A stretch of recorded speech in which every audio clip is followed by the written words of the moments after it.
Hello and welcome back. Sometimes, life throws something at us that makes us stop and say, did that really just happen? Today, we're diving into the craziest, most unbelievable things people have witnessed in real life. You won't believe these wild stories. If you're into jaw-dropping moments, don't forget to subscribe for more.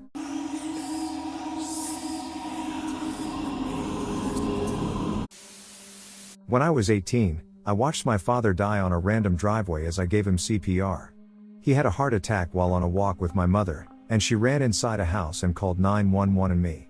I was an EMT, off duty at home, at the time and showed up at the same time as emergency services. When I got on scene, I started doing chest compressions as a firefighter used an ambu bag on him for air.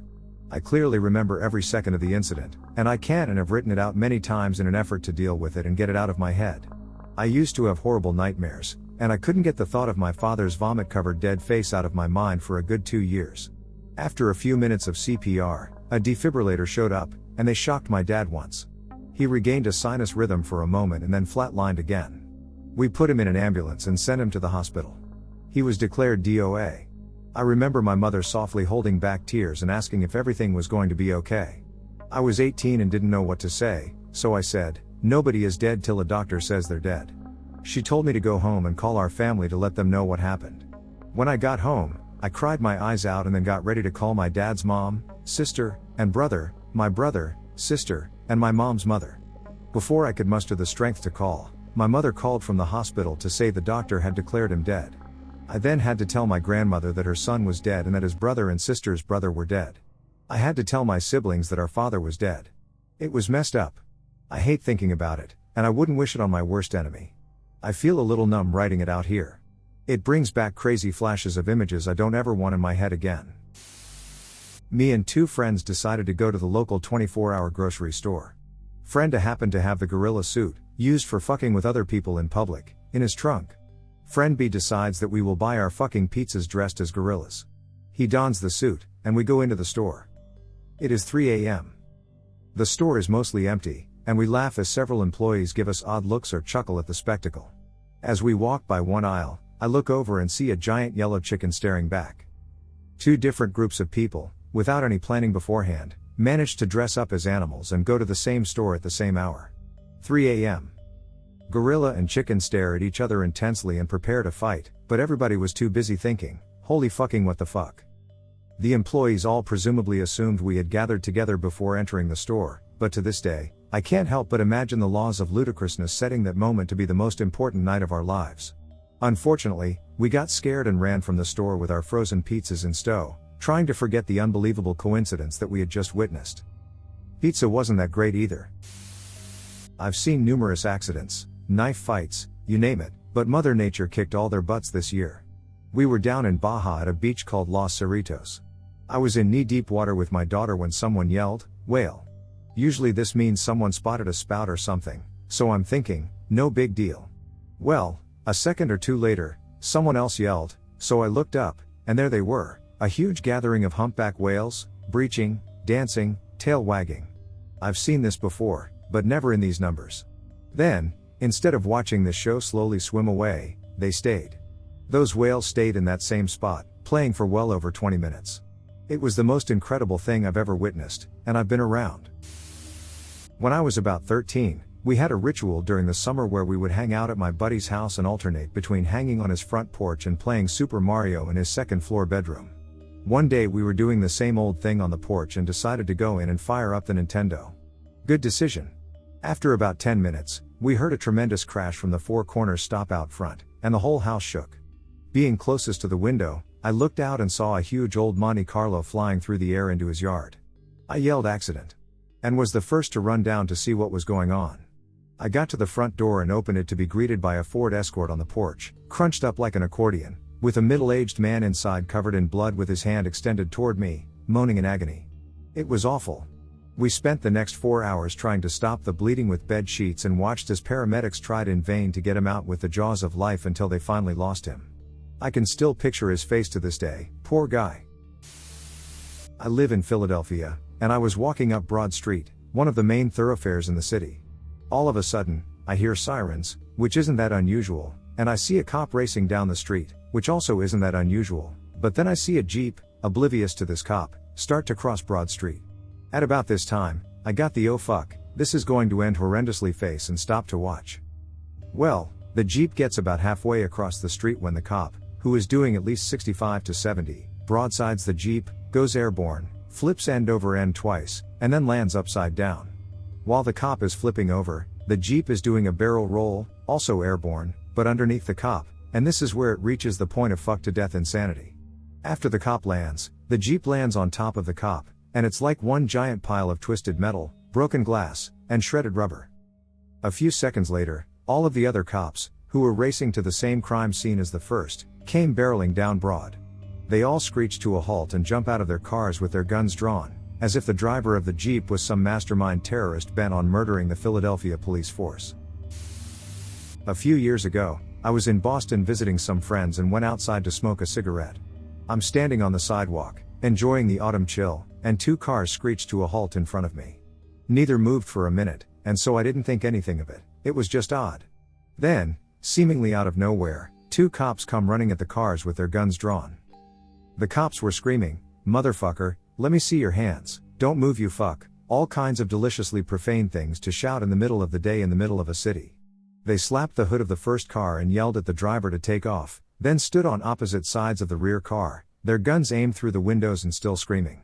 A few moments later, about 10 cop cars pull up with lights and sirens, and cops start piling out with their guns drawn, a couple with shotguns that they racked and then leveled at the car.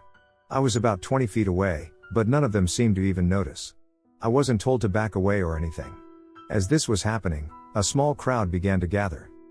So, since I'm on the passenger side, I can't see the driver. The cops open the door on my side and pull out the passenger. He was a normal looking guy, a white guy in a t-shirt and jeans, and they laid him down on the road, cuffed him, and took him off to the squad car. So far, pretty interesting. Then they take the driver out and lay him on the ground, but since he's on the other side of the car, I still can't see him. Cops then start pulling things out of the car and putting them on the hood, bottles of pills, a backpack, and then a gun. This is getting more interesting. Then, as we are all watching in rapt attention, this huge cop, black, probably 6 feet 5 inches and about 300 pounds, reaches down to pick up the driver. He does so with one hand, and we all stand in amazement as we realize the driver is a midget and is dangling from the hands of this gigantic cop.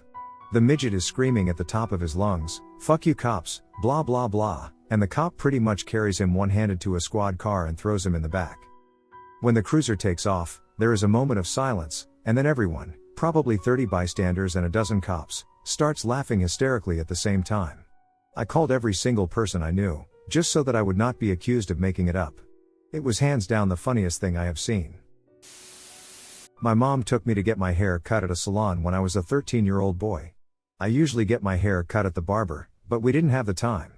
So, this petite gay guy is talking nice and cutting my hair. Next to me is this 14-year-old chick, looking kind of cute. She has two huge gay guys cutting her hair. I'm 6'2" and 240 pounds, and I was about that size when I was 13. These two guys were lisping and snipping at her long blonde hair with their tight black shirts and huge arms. 10 minutes into her haircut, the guys cutting her hair started shouting at each other that the other was cutting her hair wrong. These two huge gay guys start throwing fists and connecting with each other's faces. One stabs the other with a scissor in the arm. Blood is everywhere. The petite gay guy cutting my hair gets between me and the brawl, gets some blood on him, and gets hit in the face. The fight gets broken up, the one guy goes to the hospital, and my hair was cut free of charge. That was way more exciting than the barber. I am female. Another female friend and I went to pick up a guy we worked with to go play pool. When we got there, he came out with another guy whom he introduced as his friend, Jack. Jack needed to stop at someone's house really quickly to pick something up. Sure, no problem. I didn't think anything of it. So we stop on the way in a neighborhood, and I pull into a random driveway. We wait while Jack runs up to the front door of the house. Someone lets him in, and a few minutes pass by. We sit there with the radio, making small talk. All of a sudden, Jack comes flying out of the house, hops back into my car, and yells, "Floor IT." Before I can even think twice, I see a big guy come running out of the house towards my car. I immediately threw the car in reverse, back down the driveway, and onto the road. As soon as I put the car in drive and press the gas, big guy jumps on my hood and is glaring at me from a foot away through the windshield. He's screaming to stop the car, grabs and breaks off my wiper, and slides off the car. I gun it, tearing down the street and yelling at Jack, "What the fuck?" Big guy is chasing the car for 2 blocks until we lose him completely. It turns out that our guy friend was unaware of what Jack had planned and didn't really know him that well to begin with. Jack had stolen a rather large amount of cocaine from his dealer and put our lives in danger by pulling it off. Never in my life had I ever been in a shady situation like that, and all of a sudden I was the driver of a getaway car. I've never been so scared in my life. Jack didn't seem to give a shit about any of it and seemed apathetic when we dropped him off at a gas station and sped off. Our guy friend cut ties with him soon after.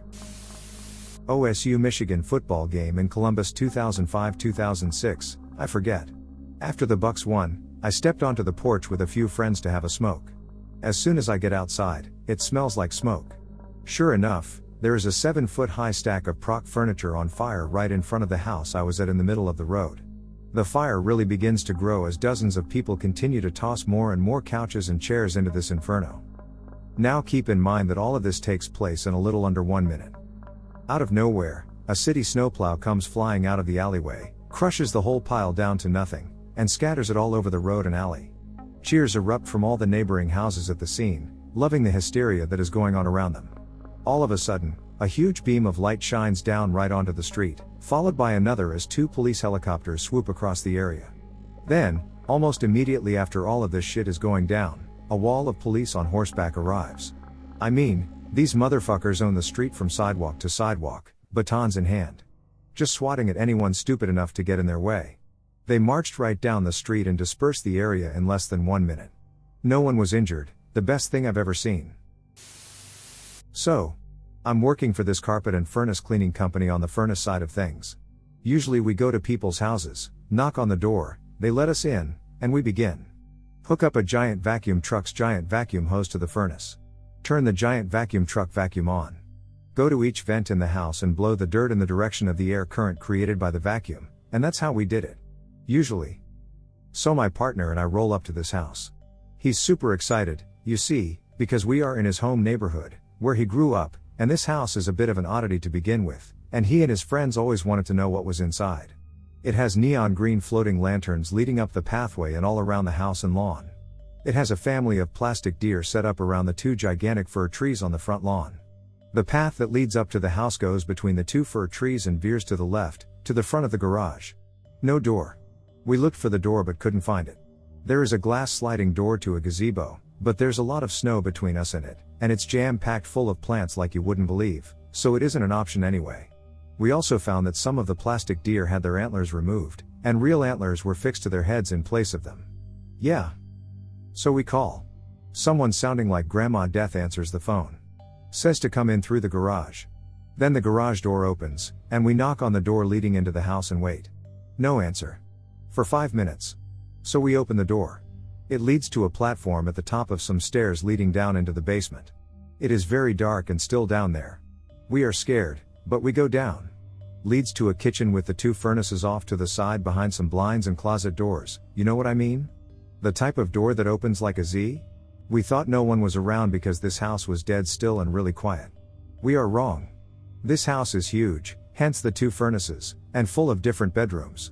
As we move from room to room in order to locate all the vents, we find out the house is jam-packed full of dying and or very sick people. I shit you not. There was this fat dude hooked up to a breathing machine who smelled worse than anything I have ever or likely will ever smell. Some guy is sitting in his room wearing no shirt, and it looks like most of his ribs have been removed. His torso was horrible. He wanted the furnace cleaned really badly because he had so much trouble breathing. I was all like, furnace cleaning ain't going to help you. You got nothing protecting your lungs. Room after room after room of malformed, hideous sick people on the verge of dying. This house was owned by an old lady who lived upstairs. You had to get there via a spiral staircase in the center of the house, and these people were apparently her boarders. They were put up there by their families, who couldn't afford to put them in a regular. Wherever the fuck you put people like that. The old lady kept the house up with the help of 2 other boarders who acted as caretakers and general chore doers of the house. They were these 2 very inbred looking brother and sister combos, obviously in some sort of more inbred relationship because they shared a room and bed, who moved to Canada from Ireland. They looked like something out of The Hills Have Eyes. My brother told me it was him who put the real deer antlers on the deer outside. Then our truck's vacuum blew up. It literally exploded. So we got to go home, which was good because that house was a nightmare. I had an apartment in downtown Denver that had a spectacular view of a bunch of crazy shit. It was the third floor on a corner of a 3-lane one-way. There were wrecks on a weekly basis, and we just got used to keeping binoculars handy as soon as we heard tires screeching. There was a lot of prostitution, drugs, and muggings. In the 2 years I lived there, I got attacked twice. We also kept a bunch of weapons by the front door, just in case. The wall of death included nunchucks, police clubs, and a golf club left behind when a guy got caught trying to steal my car. So one time I heard a lot of yelling coming from the street. Get on the fucking ground right now. I'm giving you the count of 3. At least 8 cop cars have converged on a bunch of gang members from both sides of the streets. There were about a dozen black guys in the center of the street, and cops were blocking all exits with their guns drawn. They must have tailed these guys until the right moment. One side of the street had tall buildings, the other a school with a tall fence, so they were stuck. They were yelling, most of the gang had their hands up and looked like they were giving up. Then one of them ran, a fat, slow-moving one too. This was the mid-90s, and I don't think tasers were common then. A bunch of SWAT-type cops tackled him and beat the shit out of him. They were wailing on him with sticks from all sides. Several of the SWAT guys stayed on him after that. I could see his head lifting up off the ground a few times with the binoculars, so I knew he was still alive. His friends went right to the ground after that. I saw them all get cuffed, and they stayed on the ground. The officers would go one at a time and search for them. Everything got put into baggies in the hood and trunk of a car. The street was blocked off for almost 2 hours. The one that ran was hauled away in an ambulance, the rest were taken away individually in police cars. You want to know when something really big has gone down? The police kept high-fiving each other during the bust. I witnessed a guy on a sport bike approach an intersection with a red light. As he got close, the light turned green, and he gunned it through the intersection, probably peaking at about 50 miles per hour in a 30 miles per hour zone. The only problem was that a truck decided to run the red light, and the biker T-boned the truck right in front of the rear axle. The bike stopped immediately, and the rider went airborne. He traveled about 20 to 30 feet in the air before hitting the ground and tumbling another 15 to 20 feet. The only piece of gear he was wearing was a helmet, but it didn't save him. When he hit the truck, his helmet was ejected from his head, and he landed headfirst from his flight. According to the paramedics, the rider died on impact with the ground. It was a very gruesome sight, and because of it, I always check for cross traffic when approaching a light, like the biker did. Hitting an intersection at a high speed just as your light turns green is not a smart idea, but the guy in the truck should not have run the light either. The worst part was that I saw the whole thing coming, from the biker coming up from behind me to the guy running the light, and there was nothing I could do to warn the guy on the bike. A bunch of us were in a bar back during the college days. Mostly chilling out and hanging out in a booth. Over by the bar was a group of a few geeky guys and 2 girls. I'm a self-proclaimed geek, and these guys would put me to shame. Apparently this group of douche bros starts hassling them because they are sitting at the bar instead of playing board games or whatnot in the student center and starts harassing them. One of the guys in the group, thin, kind of scrawny, not terribly tall or anything, asks them politely to leave them alone, as they are just trying to enjoy some drinks. Douche bro Prime doesn't take kindly to this and starts to go at this geek guy a bit more. The kid keeps his cool and just a bit more firmly asks the guy to leave him and his friends alone, this time turning around. One of douche bro's associates takes this time to knock the kid's beer out of his hand and onto the floor. The geek's friends start to pack up and get ready to leave when another douche bro grabs one of the geek girls. At this point, the geek who was standing up for his friend stands up, has this really serious look in his eye, and just glares as douche bro Prime. At this point, myself and some of my friends are getting ready to get up because it looks like this geek guy is about to get his ass kicked, and we didn't really want him to get hurt for doing the right thing. He just glares at douche bro Prime and says, "Okay, seriously, this is the last time I'm going to ask you nicely to just leave us alone. I'm not even going to ask you to buy me another beer, please just walk away." Douche bro Prime just taps the guy on the shoulder and says, "Nah, don't think so, this is more fun." To put this in perspective, you have this smaller, semi-scrawny kid standing and surrounded by 3 frat guys who are somewhat decently built. What I saw next was possibly the most ridiculously insane thing I've seen. Consider the geek guy as the center of a clock. He has a guy at 3, 7, and 10 o'clock. In the span of about 5 seconds, he floored all 3 of them. He effectively swings his right arm/fist back at full strength while torquing his body and strikes the guy at this 3 full swing. His left fist is about 1.5 feet away from his right when he has stopped twisting. The guy is caught totally off guard and falls off to the side. While still in swing, he starts immediately twisting back in his original direction and swings full swing with his left arm towards the guy at his 10, nailing him in the face while causing him to fall over by kicking the guy's leg out from under him. My friends are half up, and we're still trying to figure out why he would make such an awkward move to drop the guy. About a half second later, it became clear because, during his turn back, he grabbed a full stein of beer with his right hand and was in the process of slamming the guy at his 7 across the face with it. Either way, he apologized profusely to the bartender, told her to call the police if she felt it was necessary, and then paid for glasses and extra for cleanup. When the cops came, the bartender told them that the 3 guys started it and that the geek kid just ended it quickly, alone, which the cops had a hard time believing. I've seen a lot of weird things at my current job. This morning, a guy walked in with a snake around his neck, explaining that people called him Rhinestone Terry because his penis had bumps on it when he got erect. There was an Asian guy who fixed cars behind our shop. He only worked on other Asian cars in our area. On our DVR, we had tons of videos of his customers peeing or taking a dump in the parking lot. We also had video of his wife scooping dog poop on our back door. One time there was a transvestite that came in here and walked straight to the front corner of our store. He dropped his pants and started jacking off while looking at us. My boss got a piece of conduit and poked him until he left. We used to fly a big balloon. Kind of like what you see at car dealerships. It was an attempt to get attention and increase business. One day, I was outside and had just finished filling up the balloon. I tied it off and was starting to walk back inside when a woman asked me, "How did you get that balloon up there, helicopter?" There used to be an emergency vet next door. They were only open at night when the other vets were closed. A woman showed up in the middle of the day and shoved a truck bed full of animal organs out of their front door. Her reason was that they might need the parts. I saw 2 homeless guys get into a fight about 8 years ago when I first started this job. One of them pushed the other one out in front of a car passing by and killed him. He threw his arms up and screamed, "There can only be one." My friend told me that it wasn't a Highlander fight because it wasn't in a warehouse. Over the years, I've seen a lot of people shit themselves in my store. Just last week, an old man needed to use the bathroom. Before he got to the bathroom, he pulled his pants off in the store in front of people. I had to carry a computer out to this fat woman's car. When we got to the car, I put the machine in the back seat next to a kid who was eating Wendy's chili. She started crying and said that she had shited herself. She then looked at her child and said, "It's in my pussycat." He then threw up all over the back seat. I watched a guy stand about 200 feet away from our front door on the side, walk, and talk to no one.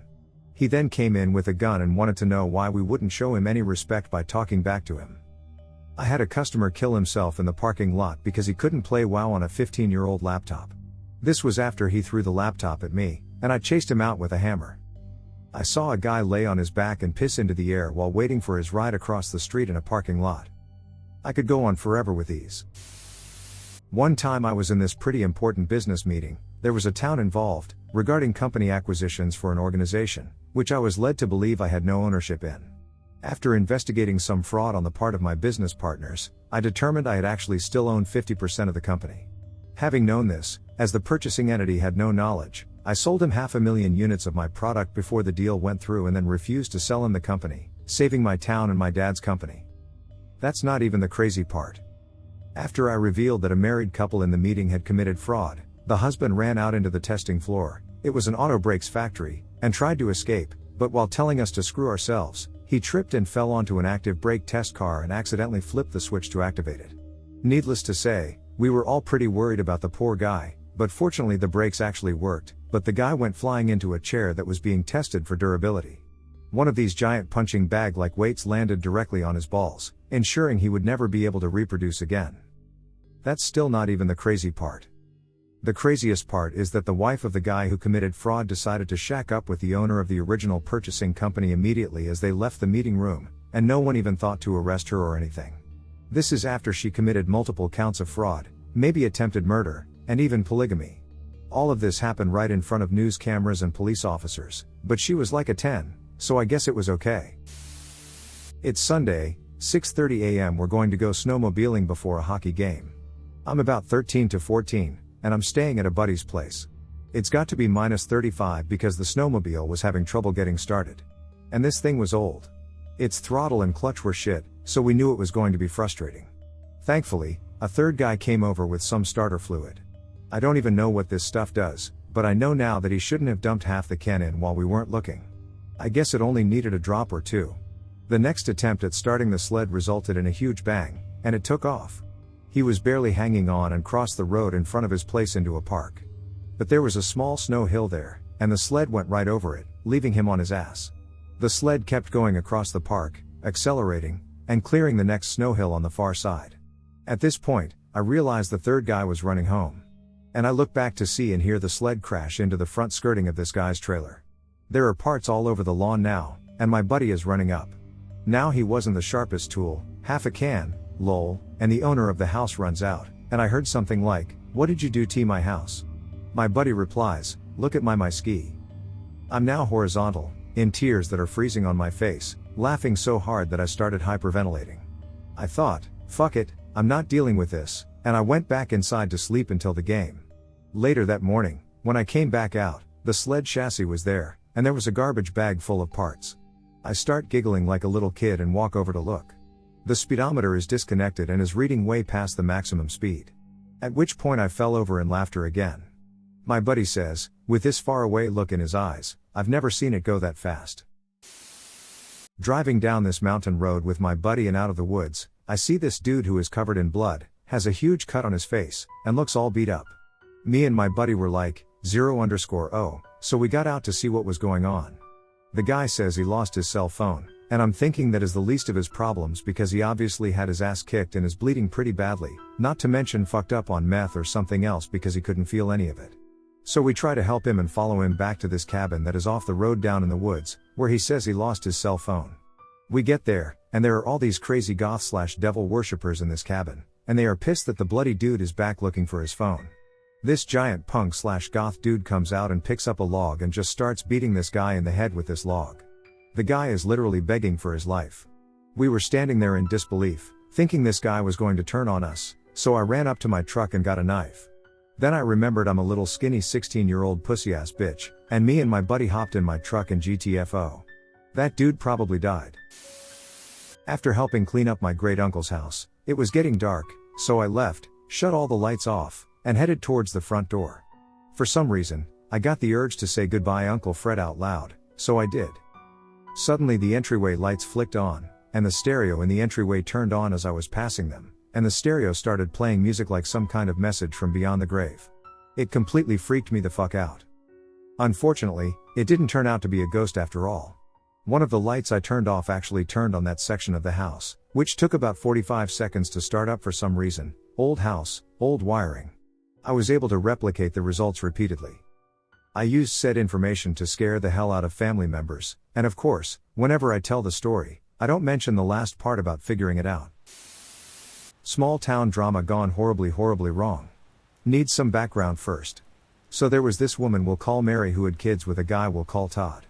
Mary was an attention-seeking bitch who was always creating drama to get her rocks off. This usually means cheating on Todd with a guy we'll call Bill and doing everything possible to humiliate Todd in the meantime. Both Todd and Bill were crazy about Mary. Maybe Todd just wanted a mother for his kids, but Bill was definitely letting Slim and the two twins do his thinking. Mary had a cycle. Cheat on Todd and leave him for Bill. Threaten to sue for custody of the kids. Attempt to steal his money and kids while with Bill. Get into an argument with Bill.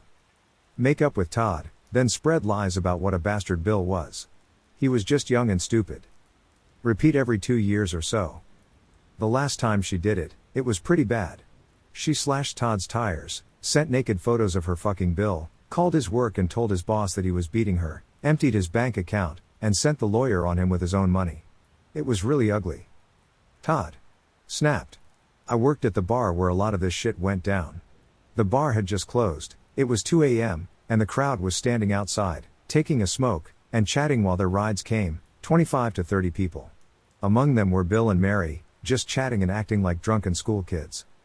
I was out sweeping up cigarette butts from the lazy fucks who couldn't be bothered to drop them in the buckets when I saw Todd walking up along the street. All I remember when he walked by me was that he was wearing a brown coat and had his hands tucked in the pocket. He didn't acknowledge me but zeroed in on Bill and Mary. Maybe I thought there was going to be a shouting match, so I just watched idly.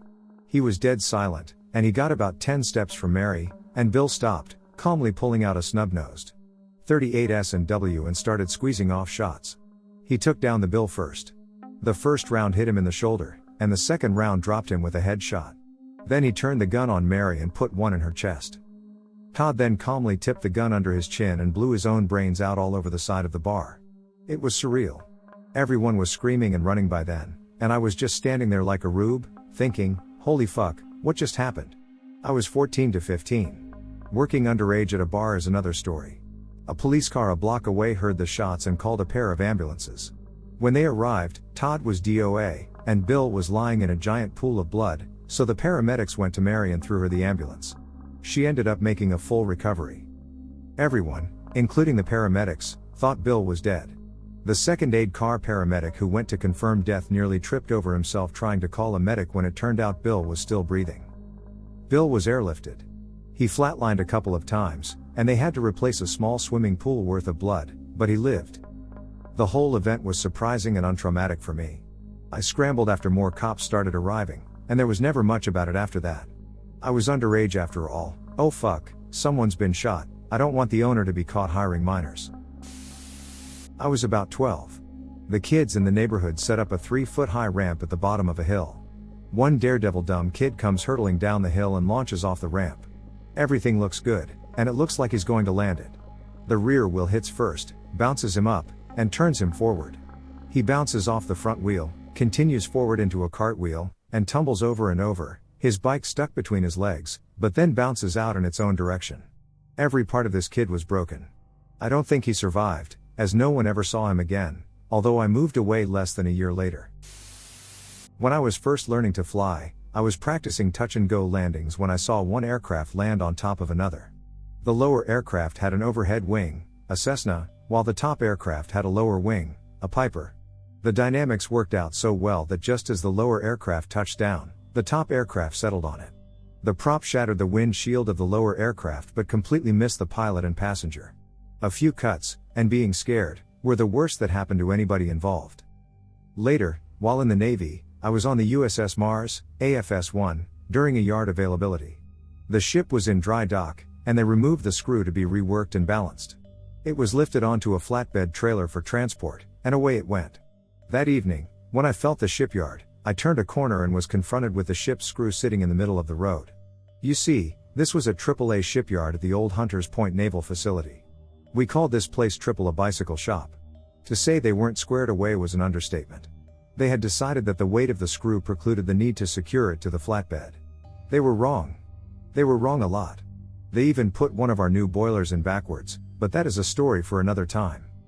Oh yeah, seeing the Mars in a dry dock painted completely red lead undercoat, was also a trip.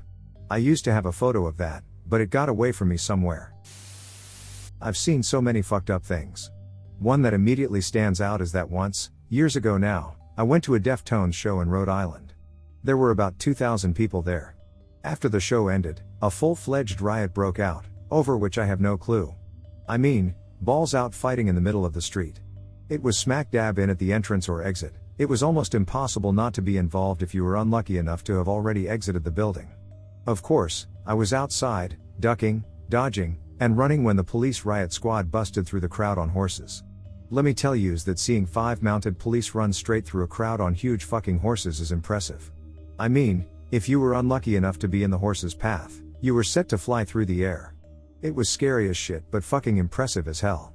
The riot subsided in minutes, and the police pushed everyone back when backups came in. About 10 years ago, I was waiting for a bus just outside of Philadelphia. The bus stop is at the bottom of a hill, along a very busy suburban street, around rush hour, 30 to 50 miles per hour traffic. A boy of perhaps 15 was coming down the hill, on the sidewalk, quite fast on his skateboard. No helmet was in use. The sidewalk was narrow enough that, upon seeing him coming down the hill, I backed up into the grass so he could pass. At the foot of the hill, right before my bus stop, is a side street. There were handicapped ramps cut into the curb. He used the ramp leading into the street. However, instead of taking the other handicapped ramp back onto the sidewalk by me, he did some sort of kick flip with his board. I never skated or played much Tony Hawk, so I don't know the correct term. He looked at me with a startled face as he didn't land the trick properly, waved his arms wildly for a moment, then fell backwards into traffic. A postal semi-truck was coming, and I must have seen him faltering as the truck was in the middle of passing into the inner lane. The truck didn't pass in time. As the kid fell, his head struck the lug nuts of the front wheel, and his whole body bounced forward as if he landed on a trampoline. The truck driver didn't hear/see/care to stop. I never found out what happened there. The kid was sprawled on his stomach, still in the street, bleeding heavily from somewhere in his head hair. I have to thank my time in Boy Scouts for having some knowledge of how to react. I dragged the bus stop bench into the street to help divert traffic, pulled off my shirt, rolled it up, and tied it tightly around his head over the bloody spot while moving his head as little as possible. By then, traffic was slowing enough around the park bench that I felt confident leaving him in the street. I knew to move him as little as possible unless his life were threatened, by where he lay, to avoid further neck injury. By then, another somewhat younger boy comes running down, shouting, "Oh my God, name, oh my God." I should add that I was still in some shock myself at these events. I honestly don't remember any of the names involved. I do remember that it was then that I had the thought to feel silly standing in the street without a shirt on, despite having a seemingly good reason to be doing so. I pulled out my phone and asked if he could call 911. He started doing so, and I looked again at the skater. The shirt was dampening at the edges, but seemed to be suitably stemming the flow otherwise. Fortunately, it was a black tee, so the blood stain wasn't so stark. I've since become hardened against the sight of spilled blood, but I think I'm glad I wasn't tested on this day. His chest was rising and falling, and I could see his nose and mouth move slightly with breaths, so there was nothing else within my knowledge to do. I got my phone back, and we waited for the EMTs, who fortunately were there in about 2 minutes. Upon their arrival, I briefly described the accident while they were working the skater over. I also described it to the police who arrived. A man who I learned was the sheriff asked if I could go with him to make a statement. I spent the whole ride feeling ludicrous about my sweaty back leaning on the black leather seats of his Cadillac, but he didn't seem to care. I wrote my statement and information, then he gave me a t-shirt, thanked me, and took me back to the bus stop. I read online later about the accident, and about a week later I got a call. It was his mom who told me he passed away from his injury, but she wanted to thank me for stepping up and helping. I don't remember how I responded or any more of the conversation. For those who don't know, Blackpool Pleasure Beach is a theme park in England. It's literally meters away from the sea, and there's a ton of rides, which back in the day included the biggest roller coaster in the UK. When I was 7, my parents took me there for a day out. We were just about at the entrance of the theme park when the screaming started. A fighter jet flew literally meters over this huge roller coaster I had been dying to see. The whole plane seemed to be on fire, with a lot of smoke coming out of the engines. Luckily enough, the tide was out, so when the pilots ejected, they landed on the beach, and the jet continued further out into the bay. It's still one of my most vivid memories. I can still remember the sound of the impact, the fireball, and the incredibly pungent smell of jet fuel. The police and ambulance sirens kicked in almost instantly. I think I heard later that the pilots knew they were in trouble and headed towards the beach. They suffered a few broken bones, but, thankfully, there were no fatalities. It was one of the most surreal moments that I've ever experienced. A few years back, I was canoeing down the St. Croix River in late May. The water level in the river was pretty high, and the water was still freezing cold. I was in the back of the canoe, and my brother was in the front. As we come around a bend to a wide spot in the river, we see maybe a quarter-mile ahead, a canoe swamp. For those of you unfamiliar with this term, it means the canoe capsized. My brother and I had been Boy Scouts, so we immediately started paddling, hauled ass, and were right next to the swamped canoe within about a minute or so. When we get close enough, I see that the swamped canoe is sinking. Canoes are not supposed to sink, they are supposed to be buoyant even when filled with water, and that one kid is clinging to it. Another kid is sort of paddling towards a canoe filled with adults, but a woman in the canoe was pushing him away with her paddle, actually managing to hit him a couple of times. Neither kid was wearing a proper life jacket. They had life jackets in the canoe, but they were not wearing them, and the kid who was swimming towards the other canoe was having a lot of trouble, bobbing under the surface and sputtering. At that moment, I go, "Seriously, what the hell, woman?" and jump in to go after the kid. The water is freezing. I grab the kid by the back of his shirt, swim him over to the canoe that my brother is now paddling to shore, and then go back and swim the other kid and their canoe over to the same shore. Both of these kids are blue in the face, shivering, and obviously suffering from hypothermia. They had been in the water for 3 to 4 minutes by that point. We pull our dry towels and clothes out of our bags. We knew what we were doing, dry the kids off, and get them warmed up a bit. I find out that the woman beating the kid with the paddle was the kid's mother, and she was just worried that he was going to get her wet. Those idiots had no idea how close those kids had been to death from hypothermia. I scream at them for trying to kill the two kids. About 45 minutes later, when everyone is mostly dry and warm, everyone gets back in their canoes. They make a beeline to the other side of the river and ditch their canoes. At the time, I was certified as a lifeguard, so I knew what I was doing. I attended college at the University of Boulder my freshman year, and in that crazy fucked up year of college football, the Buffs beat my Huskers right away and found themselves in the Big 12 championship game against Texas. No one gave them a chance, and lo and behold, they upset Texas. Cue the rioting. My friends and I headed out to check out the insanity, which was a bad idea. As we are walking through the campus, heading towards where we hear the rioting is going on, we reach the creepy event horizon area where no one is near us, but a landscape encompassing fog is sitting 10 feet ahead of us. Let me just say fuck tear gas. Fuck it all to hell. I wear contacts, and that SHT wouldn't leave my eyes forever. So after our stupid bravery for running into it to see what it would be like, we started stumbling back to our dorm. The dorm I stayed in formed a ring around 2 football fields worth of open area with about 5 other dorms. And of course, it's Boulder, and of course, everyone is a fucking pothead hippie, so we get back to find a group of 20 to 30 stoners out in the middle of the field smoking it up. At which time, from the back of our building, arrives a SWAT APC with 6 heavily geared policemen hanging on the sides. This thing has a tear gas grenade turret on top to fire into crowds. They start yelling for the stoners to disperse. We are just trying to get into our dorm, and they open fire with a few volleys of the tear gas. The police also had pepper spray and paintball guns. That SHT got into the dorm, and it was practically unlivable for 2 days. I enjoyed the scenery, but fuck Boulder. I don't tell this story often, and the people who know it have all known me a long time. I was 6 years old and playing cowboys and Indians in my backyard. We'd turned over a picnic table on one side and had a few benches stacked on the other side of the yard. My friend had a BB gun, but I don't think it actually shot anything, or certainly not hard. We were roughly 40 away from each other. I had a stick, and I'd bent it and tied together a bunch of rubber bands. My 6-year-old mind hadn't grasped the idea of a recurve bow yet, and used them as a bowstring. I had a single aluminum arrow that I'd found. Fake feathers. No tip, just a hollow aluminum shaft. At some point between throwing dirt clods back and forth and yelling, I decided I'd do my damnedest to get this arrow in the air. I pulled it back. The spindly branch, woefully thin and too weak for my purpose, was already starting to crack. And then I let the arrow go. It sailed along across the entirety of my suburban backyard in a rainbow-like arc, wobbling and waving, but flying. Flying far. Flying faster than I'd imagined. It was then that my friend stuck his head up from behind his benches, bringing the toy gun up to draw a bead on me, despite the fact that it would never reach. And right on cue, as if there were any other option, the arrow arced down gently and buried itself in his eye.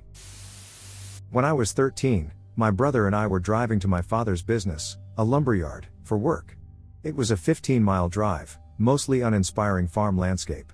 There was a curve on the road, a fairly sharp one that made the road seem overly narrow. We were in the middle of this curve when we noticed an interstate battery truck hauling ass in the opposite direction. I thought, wow, he's going to take that curve awfully fast. And I turned to look back and saw this gigantic truck go off the road at high speed and begin flipping end over end 6 or 7 times. Car and truck batteries were flying 40 or 50 feet into the air. My brother saw it happen in the rear view mirror, and he whipped the pickup around and drove back to the accident. A huge dust cloud obscured the wreck, but we saw batteries, glass, and metal everywhere.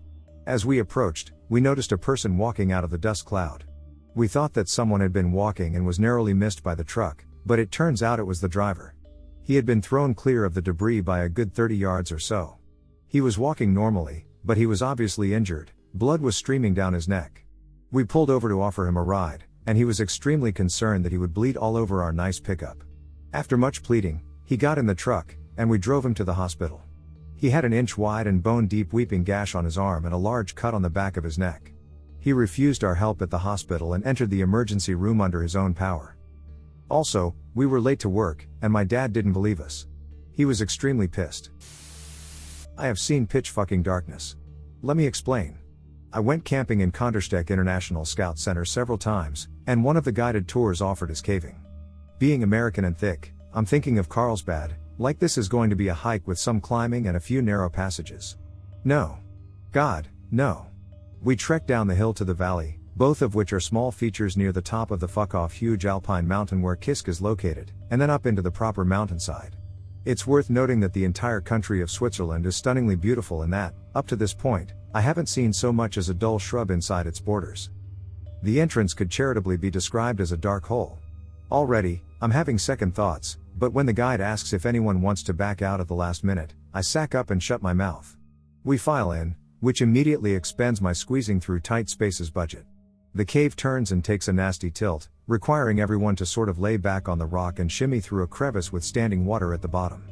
I'm wearing sweatpants under my jeans because some genius warned me it would be cold in there, so already I'm weighted down, frigid, and soaked from the shins down. Fuck it. I keep going. There's about half a dozen of us in here, and if I quit, I'd be taking 4 of them with me. Finally, we come to some spaces where humans can almost stand upright in comfort, and admittedly, it's nice to look at. Not spacious, just pretty. We go a little further, and it's back to crouching and crawling and suddenly coming face to face with a deep, dark pool beneath a very low ceiling.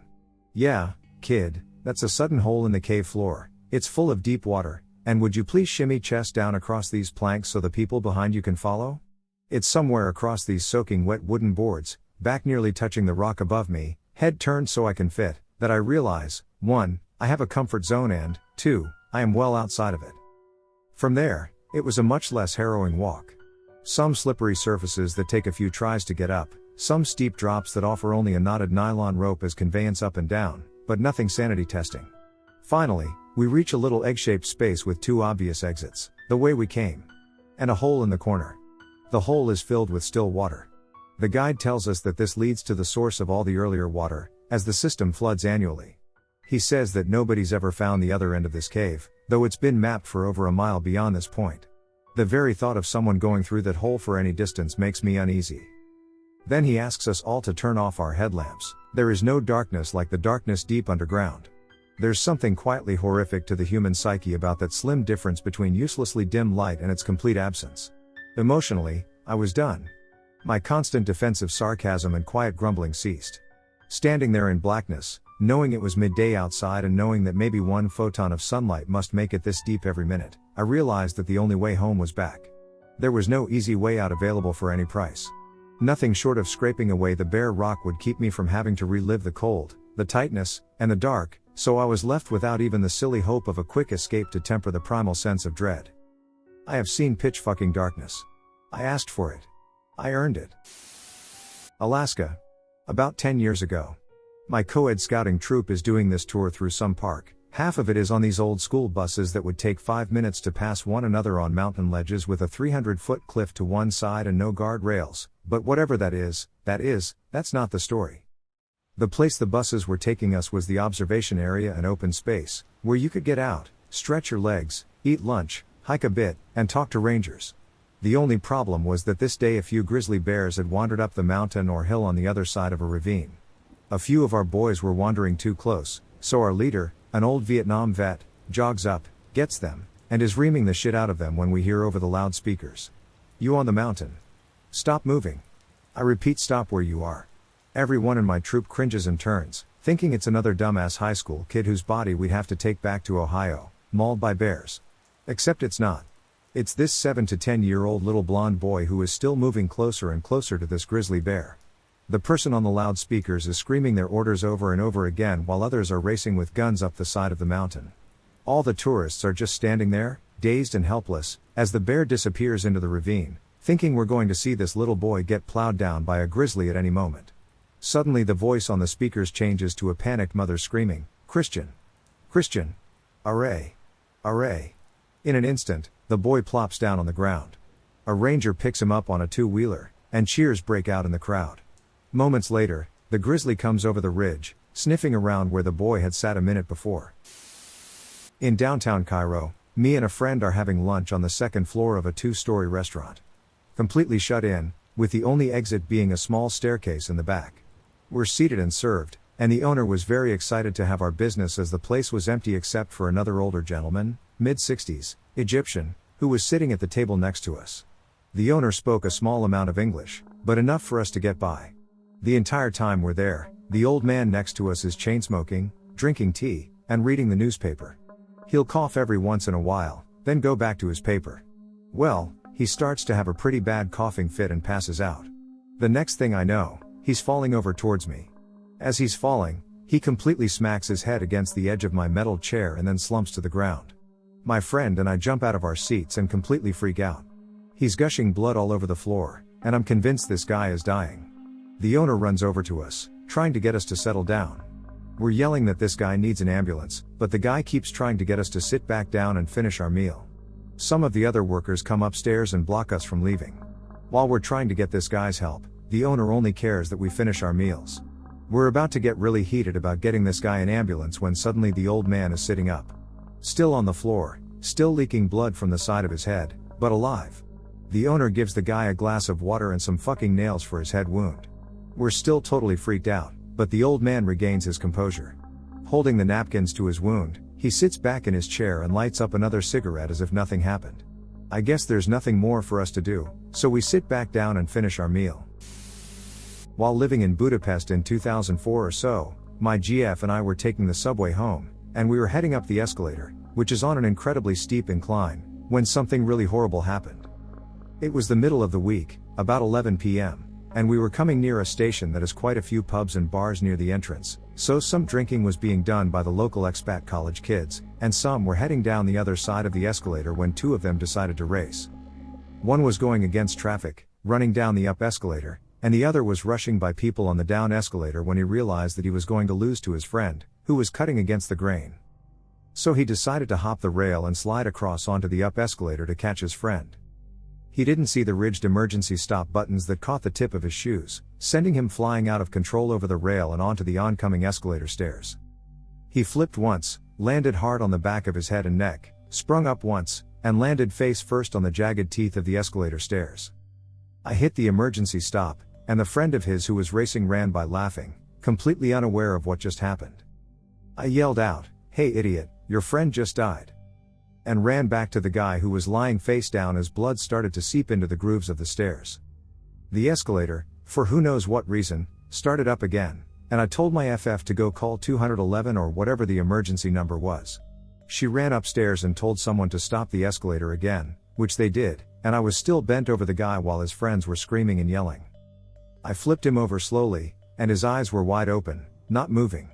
I snapped my fingers a few times and said, "Look at me. You there? Dude?" He finally looked at me and said, "I'm okay." He turned his head towards me, and then I saw the side of his face that hit the teeth of the escalator. He had 4 perfectly straight, 3-inch gashes in his forehead, several small cuts on his temples, a huge gaping hole cut to the bone on his left cheekbone about 2 inches long, and a 2-inch, maybe, hole in his left cheek that was so open I could see his tongue darting around through it. "I just want to go home." I pulled up his shirt and wiped his eyes, which were filling up with blood, hoping that there was no cut, and there wasn't, just pressure. I cleaned them up, wiped his mouth, and kept blood from going into his throat. He kept wanting to get up. I have had and seen tons of concussions, and he had one. He was trying to adjust, sit up, and move, and I just kind of talked to him, keeping him awake, stationary, and talking. He said, "I'm going to be ugly now." The whole time, I'm staring through his cheek and into his mouth, watching his tongue and teeth say the words. I told him, "Don't worry, just come up on the girls from the right-hand side, nothing wrong over there." He let out a small laugh. He went to the hospital shortly afterwards. I was at my friend's house in 7th grade, age 12 to 13, and we were watching her 3 younger sisters. We had just put them all to bed, and the phone rang. It was my friend's aunt, who lived about 10 houses away, on the corner of a very busy cross street. Her house was behind a gas station. A guy was holding up the gas station at gunpoint and was currently running down the street in the direction that we were. Of course, we run to the window to see a bald, Caucasian, 6 feet 4 inches plus, muscular guy tearing down the road on foot, wearing all black and carrying a backpack. We ran into the kitchen, grabbed a hammer and a knife, and went back to the window. He began pounding on the doors of the people across the street. They open the door, and the guy attempts to crash through them into the house. An unmarked police car was speeding down the road at the same time, followed by another 2 cars a block or 2 behind. The cop storms out of the car, guns up, and tackles the guy from behind, into the house. The criminal was so busy arguing with the guy in the house that he didn't notice the unmarked skid in the yard. A beautiful summer day along Highway 12 in the Idaho Panhandle. I pull over to take a piss and just look at the Clearwater River for a while. The sun's coming down, there's no traffic, and I'm there a couple of minutes when there's a sudden sound of twigs breaking and bushes rustling, and out of the bushes, across the road from the river, comes this big guy. He is dressed in full buckskins and carrying a flintlock. Big one. I'm guessing over 50 calories. He strides across the road toward me while I back slowly toward the river. He has a Bowie knife on one hip, a powder horn, a buckskin satchel, and a medicine bag around his neck.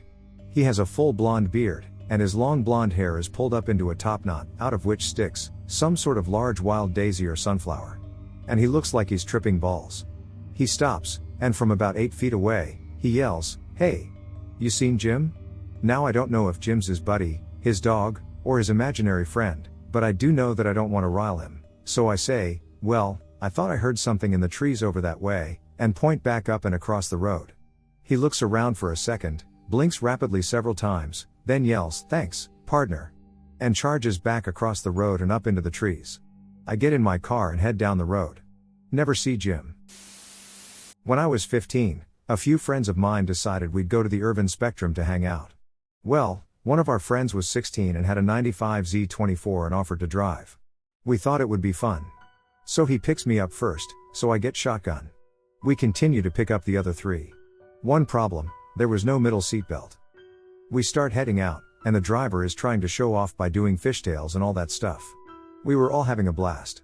So we're taking a stretch of road that has 2 lanes going each way with dirt separating. On each side was a dirt embankment that went about 6 feet or so. He was flying, going about 85 or so, and decided to pull a quick fishtail. Bad idea. We swerved left, then right, then left again, and hit the dirt in the middle of the road. He tried to correct, which only made things worse, and we ended up hitting the embankment with the front of the car. That's when the car starts flipping. I can only remember a few seconds right before the flipping and just loud noises during it all.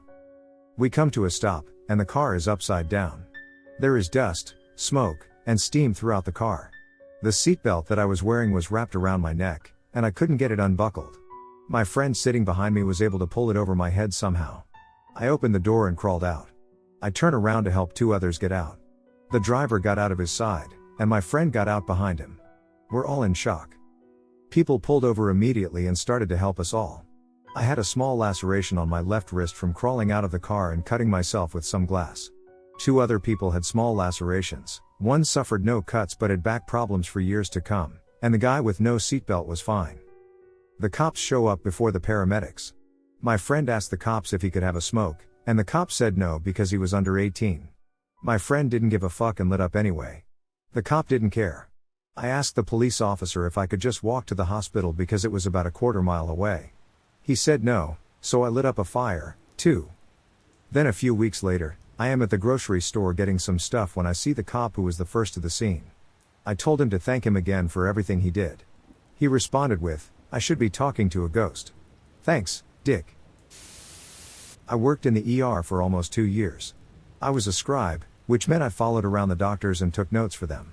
Before seeing a patient, we would get a vague idea of why the person was in the ER by reading their chief complaint.